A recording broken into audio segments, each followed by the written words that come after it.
So anyway, thank you for attending during what's, I know, a fairly busy time. I wanted to do an introduction to me, but I actually want to do that last. I kind of want to hear from students and faculty here and ask you to place yourselves in one of three camps. There might be a fourth camp. I'd rather not introduce that yet. The political camps that I have, I'd like you to raise your hand for one of these three. You think of yourself as progressive, you think of yourself as libertarian, you think of yourself as conservative. And if you're not sure, I'll let you raise your hand for two. Okay? So you got three categories: progressive, libertarian, conservative. How many in that first category? Progressive. Got three. How many in that libertarian category? I have one. How many in the conservative category? I didn't see some hands from the back. You willing to vote?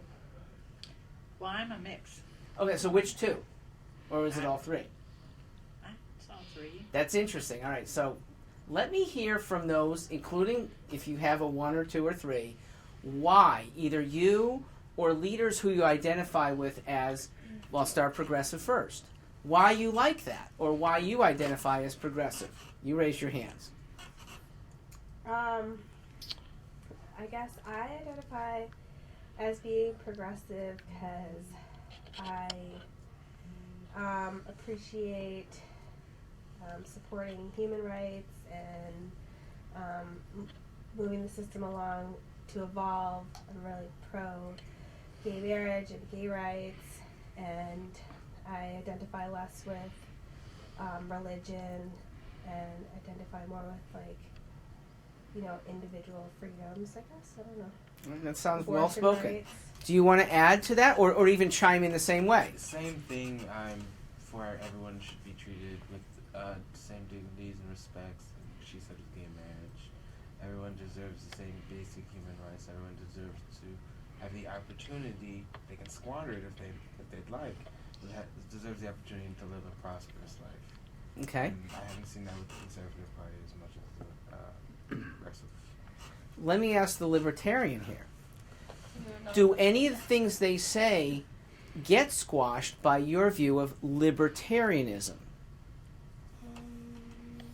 Not tolerant of gay rights came up for both of our participants. More human-centric, I presume that's worldwide. Does libertarian kind of submerge any of those?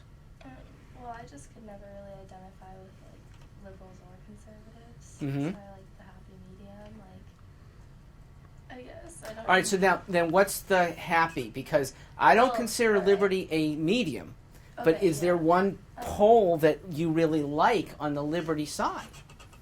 Okay, that's a good question. Sorry. I think the one thing that is intriguing about libertarians is that they do believe that you should have a lot more individual rights, Mhm. and that the government should have less everyday, control into your everyday life. Okay. But that doesn't put you outside the progressive camp. You're just kind of acknowledging one of the liberty values. Okay.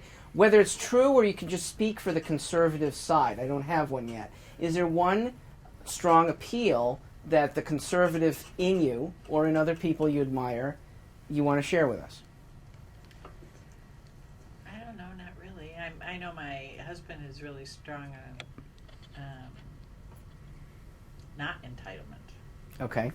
No entitlements. How about the religiosity element of conservatism? I don't think we talk about that. I'd like to hear about you. Okay. Well, let me bridge by saying I think I'm in all your camps. Mm-hmm. That seems hard to do, but let me try to justify why a small L liberty guy, and that is how I identify myself, I actually think is a very good value sharer and might even be the best kind of candidate right now. You know, I didn't use these labels until now, but Democrat and Republican have skewed tremendously right and left. And I have one reason that I don't think gets enunciated as to why. I'll bring that up next. But even since when President Card was in the White House, and there was, 14 years ago, a lot more getting together aspects. In the last 14 years, they have drifted, not even drifted, almost vehemently set themselves apart. The progressives, who largely inhabit the Democrat Party, don't want to even entertain a proposal that comes from somebody with an R attached, Republican. The conservatives, they hear something might have come from a Democrat politician. They don't even want to hear it. The divide has gotten bigger. My reasoning? Media. Oops. Media, I think, has made sound bites trump so many other reasonable statements. The middle that you talk about doesn't make it on the air, does it? You get sound bites, and when you only have 20 seconds to do it, you get it by being vituperative. You get it by being outlandish. Donald Trump is a perfect example of that. A lot of things he says don't make sense, or they don't get backed up well, but by saying it stridently, there's the media attention that may not be deserved. And 15 years ago, he would have been laughed. He really would have. I don't think he would have held a candle to candidate George Bush or candidate Al Gore at that time. That was 16 years ago. But now, media plays up the edges. And on the progressive side, that happens too. Nancy Pelosi, they get a lot more mileage by giving the sort of extremes. And I think that is why at the leadership level, you see our parties very far apart. And they say Washington is unworkable because they're governing very far apart. I said leadership level, though. I am not certain, and I hope a candidacy like mine will stand for the prospect that not the leadership level, at the the voter level, that we're not that far apart. That we actually have mainstream Democrats who aren't progressive in the Pelosi, Bernie Sanders, Harry Reid situation. That you have Republicans who are not as strident as Ted Cruz. That in the end, we're more like the early 60s, which if you study the politics then, the candidates were not very far apart. Richard Nixon and John F. Kennedy in 1960 differed on like a few tiny things. And even the Congresses of the 60s and the 70s were not that far apart. I stand for the proposition that we may still be there. And but for our political leaders at the top that you unfortunately hear about the most and see on television, we're actually fairly close. Especially when it comes to the idea of liberty. You hear that from the conservative side, you hear that from the progressive side, that I want to be free to choose. Choice is a big element of most of Bernie Sanders' rhetoric. Unfortunately, I think a lot of his policies still go to government first, and your choice is not so good. On the conservative side, there's elements of choice. We want to do our own schools. We want to do labor laws the way we want. That's a choice thing, too. Well, here's the liberty folks who would say to conservatives and to progressives, you can have it all. You really can. If America returned to about 100 years ago, certainly 200 years ago, when there was a lot more freedom, that the government didn't do that much. It wasn't its responsibility. And so, the choice that people had at the lower levels, I want to do the schools myself. There wasn't even public schools in the 1820s. That's kind of an 1840s phenomenon. How did kids get good education? They were very well read in the 1820s because parents got together and paid for a teacher. And sometimes that was a religious minister who was the teacher. And sometimes they were in all-girls schools. They thought they'd learn better. I still happen to think that way when you're teenagers, but once you get to college, I like the integration. It was a wise system of choice in almost everything we did in the 19th century.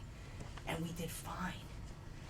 And America in the 20th and 21st century has done enormously fine, but I think despite government, not because of it. The restrictions that our leaders put on you are anti-liberty. The more government is in charge of things, the less you have the choice of doing. So I'm going to have a question for the progressives here. Okay, you've identified yourselves pretty well. The three of you. Here's how I think we coexist really well. Could you have your progressive agenda, very tolerant, very sharing of resources, you don't want to see big inequalities? What's wrong with doing that on a small scale? Just 1 million people, not 300 million people.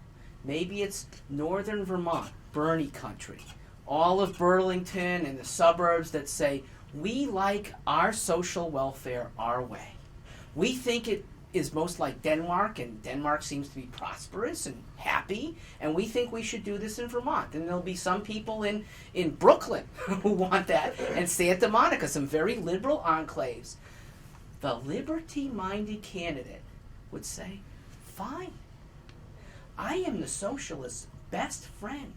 Even though I disagree with a lot of how I think it will turn out, I defend the right for you to have that enclave, I'll call it. I think it's a really good word. A carve-out where you have the choice in a fairly small community that you control well. Your community is more important than what goes on in D.C. You can assess who deserves welfare a little, a lot, not at all, far better than what a state capitol bureaucrat, or certainly a D.C. bureaucrat, can do. And you'd have no fight from me. If I were in the White House, would still protect you in your enclave with the U.S. military. You'd pay your fair share, but you would have the same protection. You'd have the same openings to courts. You'd have the same environmental protection at the nationalist level. Why not settle for that? It is the best deal that anyone will ever get, because a Sanders presidency will have so much resistance that it won't get done. A liberty-oriented president plus Congress, and we're a long way from getting a Congress like that, really could have progressives let their progressiveness flourish. Conservatives, those who would like very devout communities, you should love a liberty-oriented candidate as well. Let's say you and your husband really were the devout types. You'd like to have no activity on Sundays. I'm a semi-religious Jew. There are enclaves in Brooklyn that would like to have no traffic, no commerce on Friday sundown until Saturday night after Shabbat. I love that. Let them do their thing. Let them be happy, not in conflict with others who want to impose on them. There's still other groups, environmental-oriented groups. They often call themselves the Green Party, although I think that's a bad label these days. But the Greens want to make environmentalism supreme. You can. Now, there's a bit of a problem at the national level because we have international treaties with the environment. We have pollution that can come from Ohio and end up here. So that does need a federal aspect to it. But I've got to say, even the Greens would feel, I think, very comfortable with a liberty-oriented agenda. Let me go back to 200 years ago, 1816. Who heard the term era of good feelings in any U.S. history class? In the election of 1816, it was the last of a two-party system. We started this republic with Federalists and anti-Federalists who soon became known as Democrat Republicans, and then they just dropped the name and called them Democrats. In the 1816 election, the Federalists were pretty much extinguished, almost wiped out politically, and by 1820, they didn't even field a candidate. In 1820, there was only one candidate on the ballot. It's the only time we've had that, James Monroe, who won virtually unanimously. They called it an era of good feelings, at least looking back, because there wasn't so much animosity. There was a true era of partnership, and what later got divided by Whig and Democrat, and then later it was really free soil versus slave, those were 40 and 50 years off. Going back to 1820 was a very healthy democracy. I like to say we had a very good republic, except for the existence of slavery. We had a very good republic. I think some elements in Washington could deserve that today. Is there an answer that you had about why not make enclaves instead of foist a progressive agenda on everybody else? Could you live okay with a million other people like you and not 320 million that you're asking to be like you? Well, I find it a little bit interesting because I do a lot of traveling and have lived in a number of different places. Mm-hmm. So when I think about just small communities, it makes me feel like I would live in a smaller country. Because Is small inherently bad, though? Iceland is very prosperous. No, I don't think it's bad, but it would just change the entire system. I like to see the United States as a big picture mainly because of international trade and the amount of resources we have because we have such a large land area. Here's how you keep all the resources. No barriers to trade. I would like to, hardly have any with state by state anyway. That wouldn't change. There's going to be a friendly Republic of Vermont next to a friendly Republic of Northern New York and a friendly Republic of Southern New York. Maybe there's 5 of them in Southern New York because there's so many people there. I don't think that impinges change at all, or trade at all.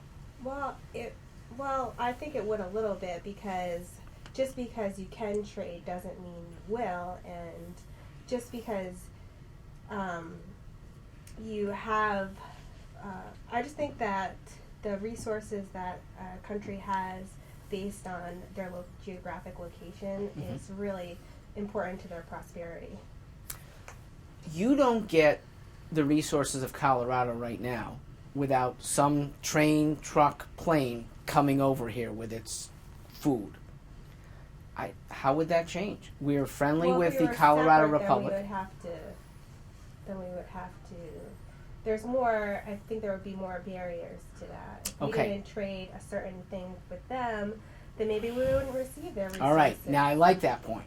But here's what I would like to fight against to keep that from being objectionable. Trade barriers have been an artificially bad thing for the world.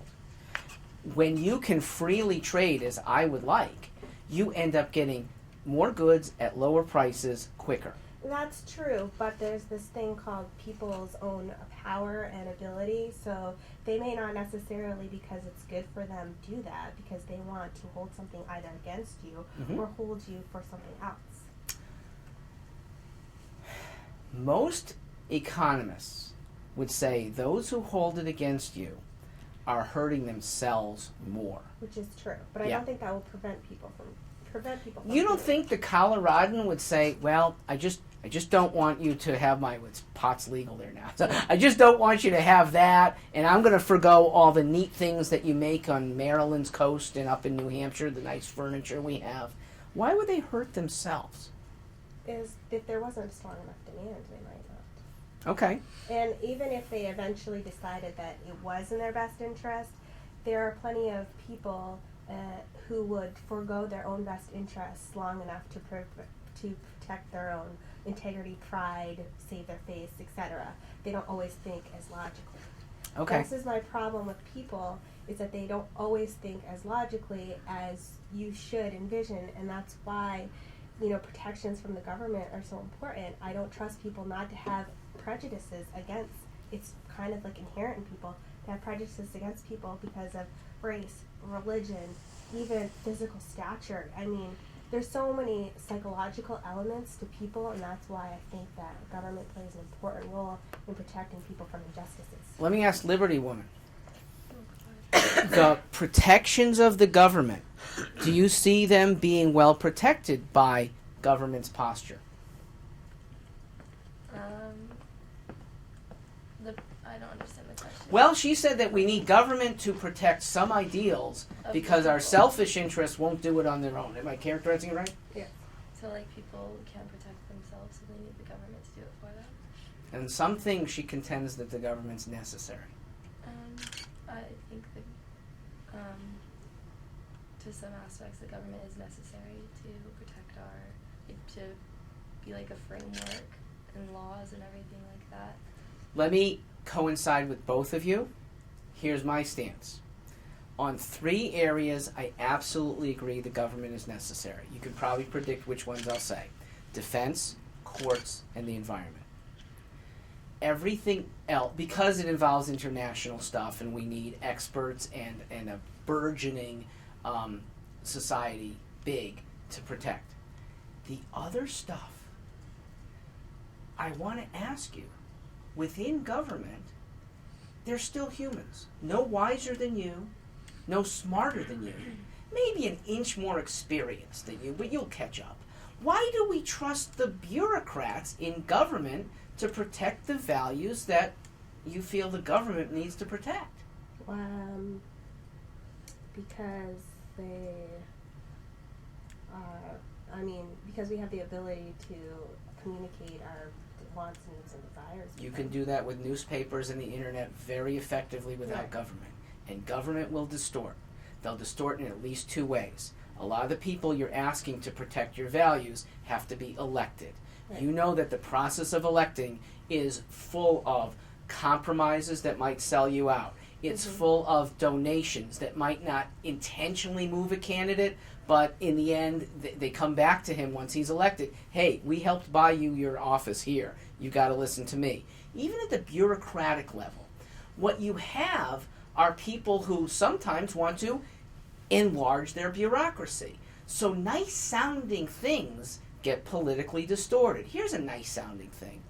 Who wouldn't want more support for disabled people? I mean, I think that's a universal, conservative, libertarian, progressive. We'd all like some extra help for disabled people. I would disagree with that statement, though. Ooh, that we wouldn't all like? No, I Help? think that many people might shake their head yes, but in reality, they don't like looking at the disabled person next to them. They do not like to be in a room with the autistic kid who screams out. That they don't really like that, and they don't believe that they have to protect them. Find me from one injustices. person who will even come close to admitting that. Sure, They a might little not bit admit it. This is what I'm saying. Then how They can may you not divine want that to that's their admit it. inner feeling? I know nobody like that. I I will know agree people that like there's a that. discomfort, just like there's a Especially discomfort young people. when there's a healthy baby in the room, but you want to have quiet. So there's a place that we'd kind of like the baby to be outside until the lecture's over. But I don't think anyone wants to banish an autistic kid to a different part of society. Well, see, the thing is that they're a minority, and when you're a minority, you're always an outcast. and According without to production. who? This country loves minorities, and this is what I have to rail against, not to you, but to the leaders of my party. When they want to use minority status, they use it very forcefully, because none of us want to be considered racists, and yet they know that that's one of the most effective ways. Ooh, that's a racist proposal. Oh, you're sounding like you're anti-nationality. If you ask people in this country about, do you like minorities, almost all of them will say yes of a certain stripe. The ones for sure that want to be like us, the ones who have come to the country legally, or maybe even illegally, because that's the best way right now to get in, but they want to be Americans. I met Somalis in the Burlington airport. I have to get signatures to get on the Vermont ballot. In New Hampshire, you may know it's easy. You just pay your $1,000 check, you sign a one-page statement in the Secretary of State's office, you're on the ballot. There's 29 others of me on the ballot. In Vermont, I've got to go to 1,000 registered voters and ask them, will you allow your signature on this page to help one more candidate get on the ballot? Not easy, but good, because I get to meet people. So, some of the most intrigued people with what I was doing were airport custodians. One from Somalia, one from Kenya. They are on the road to citizenship. One of them actually can finally vote. The other really would like to vote soon. They learned English as soon as they could. They were working 2 jobs. That's the old-fashioned immigration that I don't know a single person who doesn't welcome. And the feeling that, oh, there must be people out there that don't like minorities, I want to know who. I have never identified one. I hear about some crackers in the South. There aren't many left. If you stop think that's divining what people completely feel, untrue. but give me evidence, because you'll literally be the first. I have evidence. I grew up as a minority in Okay. New Hampshire, surrounded by white people. But white people don't inherently dislike you. You might Some feel white people different. do. Give me an instance where there was a hatred directed at you because of race. I have plenty of them. Off camera, I'd like to hear two. Okay, literally, you would be In literally. high school, I was called lots of things. Does calling names automatically mean that somebody disrespects you? Yes. Tolerance. Absolutely. I That's I think that disrespectful. a lot of people will not admit it, but they do things all the time that are, and there are white people who are in the minority sometimes too. all right. So let's So still for- go for back me, to the minority government means- standard. That you're surrounded by other people who are just like you're special amongst a bunch of group of other people because of one characteristic. Yeah. Whether you're fat, whether you're short, whether you're black, whether you're disabled, whether you're a woman. You're surrounded by nobody else like you, except Mhm. maybe one or two other people. You're the minority. I'm two of There's a those group- categories. I'm there's a fat and group- short. There's a And group I've of- received ribbing on both. Ribbing. I know it's not dislike, and I let it rub off. And that would be my favorite way to try to combat, if there really is discrimination, it's to let it rub off. It doesn't affect me, you pig. That to me is the more private way. Now, when there really is government-sponsored discrimination, which does exist, unfortunately, even within the government that's supposed to protect rights, civil rights, unfortunately, the government sets aside at times in discriminatory ways. Let me go back to the disability. They end up in wanting to have more people who are covered under disability benefits. They have some people who have a minor injury. Oh, he hurt his neck at work. He can't lift for the next week. There are bureaucrats in many states. I don't think New Hampshire's one of them, fortunately. But there are employment people who say, you should get on disability and you should stay on disability because you have an injury that really puts you at a lower level and you shouldn't go back to the workforce, and we'll pay you for it. We meaning you, your parents, the taxpayers, the people who really earn money. Now look what that does. There's some people who really need it. There's some paraplegics that really can never go back to work. And when all are treated in the same lump by a very distant state office or Washington, D.C. office, the people who really need it are getting not enough benefit. The people who don't need it are being encouraged to stay on the public trough, the lard, that I think is just disgusting. It's not even good for them, because if you are on it too long, it's like being on drugs. You have a hard time getting off and getting back into the mainstream. I've had a few people, friends, who are downsized. This happens. I'm in my 50s now, and the 50-year-old man or woman who has a fairly sophisticated job taken away, it is very hard to get hired. Yet you usually get severance. Severance from a company says, well, we feel bad for you, and we also don't want you to sue us. So we're going to, in exchange for you saying, I'm not going to sue you for wrong discrimination, we're going to give you like 3-4 months pay. Some even go a full year's pay at the higher levels. It's nice because you get a check without doing anything. But ladies and gentlemen, if you don't start to get that next job, work for it within 2 weeks, you become harder and harder to employ. You get down on yourself. You can't take that vacation for 3 months just because a check is coming in. And I counsel people, look at this as the job that you now have starts today. When you have government checks coming, and there's all kinds of reasons beyond disability, that you end up with a government flow that may or may not be deserved, but it tends to not help you.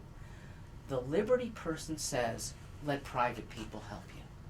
let we who can assess that you really have been discriminated against, perhaps. You really have a disability that we want to help. Let a private group, that might be a church group, that might be an extension of a university, that may be some do-good individuals who get a few together. That almost certainly is more effective and more moral. And at the same time, take the morality part aside. It saves money for everybody else who then have it to do what they want, to do charity in their own way. A candidate who will cut the income tax radically saves you or your parents, if they're the ones paying the bulk right now, 30, maybe 40%. I mean, their take-home pay, if you get rid of Social Security as well as a requirement, make it a choice, that's what I'm for, would be 50% higher. With that, they can fund retirement the way they want. They could send a kid to a different school. They could start a business. They could save for their retirement the way they want, and they could give to charities with a lot more control. The government bureaucrat is destined to be somewhat perverted by the political process. It's inherent. That bureaucrat can't serve the goals that you want. You progressives, you conservatives want are better done when it's a smaller group with a lot better control. Let me address one thing about myself and my candidacy, and then I'll open up to any questions. You probably hadn't heard the name Stewart before, maybe a week beforehand when this was publicized. I'm on the ballot now in 3 states. I'm not going to be president in 2016. I get that. But I do have something that I formed called the Resistance. And I would love to have you look at the Resistance. The website is weresist.us. It is formed, I was the main founder here, to help candidates for Congress and State House, which might be more important than who occupies the White House. I happen to think the next occupant's going to be a Democrat no matter what. Who controls Congress, who controls State House seats may be a lot more important. Here's the Resistance. I have 3 candidates now who are going to be campaigning in the spring for Democrat and Republican. I got 2 Republicans and 1 Democrat. The Republican is actually a libertarian, or one of them, who will run as a Republican because they get more attention than these fringe parties. WeResist.us will have, hopefully, by the end of March, 30 such candidates. It could even be people no older than you, because age should not be a boundary. Your ideas, your energy, your passion for doing things better is what we want in the Resistance. So please take a look, because that's the legacy that will live on after Mark Stewart. The reality is, I might get 5% somewhere. I'm hoping it's in New Hampshire. Independents can vote in New Hampshire. And a lot of independents are repelled by every Republican, but they're not content with Bernie Hillary. So here's a moderate Democrat, one who would actually bring back some very well-known moderate Democrats. You may have heard of them. Gary Hart, Joe Lieberman, Sam Nunn, Zell Miller, Bruce Babbitt, Dick Lamb. Now, they're all in their late 70s or 80s because moderate Democrats have been almost extinguished. I've named them to my cabinet already. My cabinet is online as well. The campaign site is stewartforliberty.com. People can see that I've named most of the cabinet already, and President Card would be a new Secretary of Education. What we could do is that fusion that I started with, that Democrats and Republicans who don't even have to live where they are. You can telecommute to the cabinet. You don't have to leave this lovely lake and the view that probably your president has of it. I don't know exactly where he lives, but it's probably nice. And you telecommute. You conference with fellow cabinet members 3 or 4 times a week. It's just as effective. That's a new kind of cabinet that Washington doesn't get. Well, this one candidate does, with a smattering of liberal, conservative, progressive, green, libertarian, all working together. You may just have a chance of that fusion that we've been lacking for the last 15 years. Thanks very much. Thank you. I really appreciate it. I am open to 10 minutes of your questions. I'm going to lunch after, so if you have nothing now and you want to come and say, what would you do about that? Feel free. Somebody actually said, I can't be here. And could you address it anyway? So if you don't have a question, it came up, and the question's about Trump. So I do want to address this. And I address it from two standpoints. I am unlikely, but a potential competitor of his. Should I get the Democrat nomination and he got the Republican nomination, that'd be pretty cool. But I'm also a student of government. I was a government major 30 years ago in this very state. So 4 years of studying government formally, 30 years of informally seeing the failures and the successes of federal and state governments, mostly failures. So where's Trump in all this? I will say that he has been, don't confuse my words though, the best candidate of my lifetime. Candidate because he is candid. Candidate because he's provocative and he gets people to tune in. 25 million people. Now, maybe 3/4 of them care not about political issues, but who's he going to slap down? Who's he going to insult? What's his hair like? Okay, but still, some politics rubs off from that, so I think that's a very good thing. I don't think he would be a good president. I'm sure he wouldn't be a great president, and he's shown in this last week an incredible thin-skinnedness. Did you hear he doesn't want to do the next debate, scheduled for 2 days from now? He doesn't want to do it because one woman reporter asks hard questions. Folks, if you're afraid of Megyn Kelly's questions, and she's tough, but what are you going to do when Vladimir Putin sends tanks into an occupied part of Finland that he wants to reclaim for Russia? What are you going to do when Cesar Chavez's successor in Venezuela says, you know, part of Colombia is supposed to be ours, I'm going to foment rebellion? What are you going to do when Justin Trudeau up in Canada, our ally, says something that rubs our president a little bit wrong? That thin-skinnedness cannot stand up. The other is, he says, I want to do deals. It works in business, perhaps. Although, by the way, a lot of those deals were using something called eminent domain. Do you know what that is? Mm-hmm. Define eminent domain for us.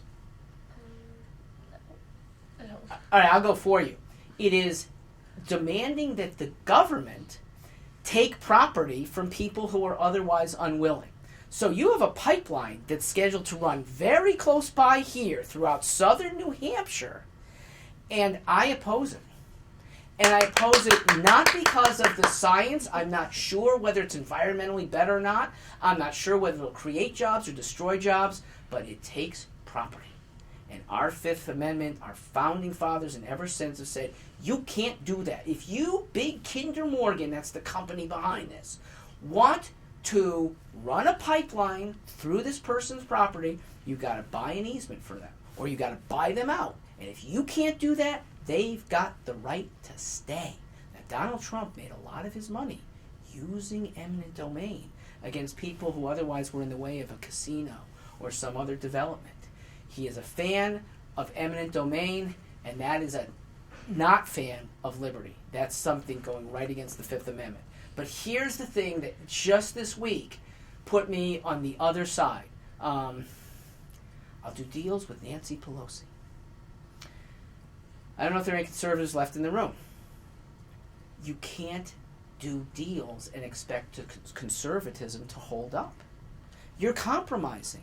If conservatives are really on the retreat right now, and if a conservative gets elected, he or she, I think Carly Fiorina is actually the best conservative on the Republican side. I've seen her speak twice. I think she is the best. I'm not a conservative, but I think she puts forth the positions better than any of the 11 men who stand beside her on that stage. Those who want conservatism to get a comeback, they've got to just push so much harder than a compromiser will. The compromiser, and if any Trump supporters are listening, he's got to back away from this. The person who wants to do deals with progressives is going to lose. The progressives win every time. Okay? It's happened throughout the last 15 years. The progressives have feelings on their side. It's very powerful. Progressives tend to have more media on their side. The conservatives are going to cave unless they say, we're not compromising on things that are right, on things that are important. Donald Trump better get back on that bandwagon, or I think he's finished. Do you have questions? Go ahead. I'm running for state rep. Excellent. What can We Resist do for me? Okay, good question. I'm not sure if it came on video, so it's for everybody.